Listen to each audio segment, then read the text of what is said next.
নমস্কাৰ, মোৰ অন্য এটা ভিডিঅ'লৈ পুনৰবাৰ আপোনালোকক স্বাগতম জনাইছোঁ। আৰু আজিৰ ভিডিঅ'টো মানে বিশ্বকৰ্মা পূজাৰ দিনা মানে কালিৰে। আৰু বিশ্বকৰ্মা পূজা যিহেতু সেয়ে সকলোৰে ঘৰতে মানে প্ৰসাদ দিয়া হৈছে, আৰু আমাৰ কাষৰ খুৰীহঁতৰ ঘৰতো প্ৰসাদ দিছে, আৰু এয়া আহি প্ৰসাদ দি থৈ গ'লহি।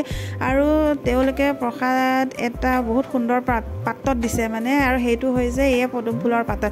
আমাৰ এইটো চাইডে মানে পদুম ফুলৰ পাত বা কলপাতত এনেদৰে প্ৰসাদ দিয়া হয়, আৰু নাপালে মানে ডিছপ'জেল পাত্ৰত দিয়া হয়।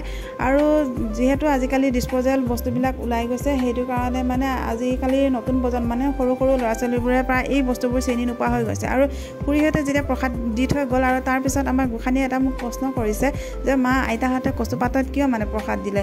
যিহেতু আজিকালি ল'ৰা ছোৱালীবোৰে প্ৰায় ডিছপ'জেল পাতগিলাচেই দেখিছে, এই মানে পদুম ফুলৰ পাত বা কলপাতবিলাক আজিকালি মানুহে ব্যৱহাৰ নকৰাই হৈছে। সেয়েহে ইয়াৰ মানে চিনাকিও নাইকিয়া হৈ গৈছে লাহে লাহে। কথাটো হয়নে নহয় জনাবচোন দেই আপোনালোকেও।